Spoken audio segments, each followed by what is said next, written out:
Daily Mail, la marine britannique est incapable de détecter les sous-marins de Poutine. La marine britannique n'est pas capable de détecter les nouveaux sous-marins nucléaires russes dans les eaux du Royaume-Uni, indique The Daily Mail.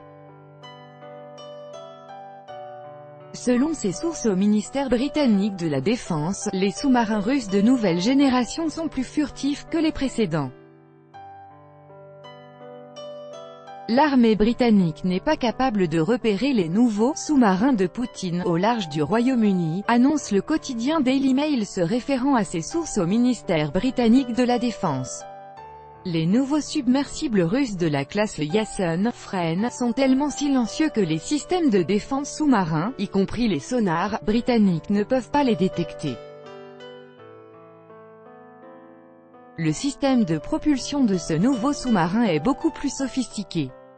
Ainsi, le sous-marin est beaucoup plus silencieux que ses prédécesseurs. Jusqu'à récemment, les sous-marins russes étaient horriblement bruyants, a souligné un des interlocuteurs du journal.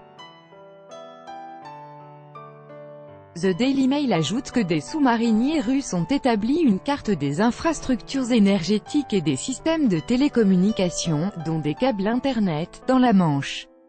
S'il était détruit, le Royaume-Uni serait plongé dans le chaos et l'obscurité.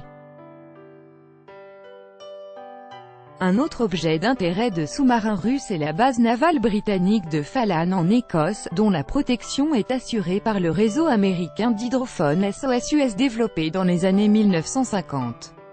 L'expert en armes nucléaires John Large est persuadé que la Russie a sérieusement progressé dans le domaine de la furtivité des sous-marins.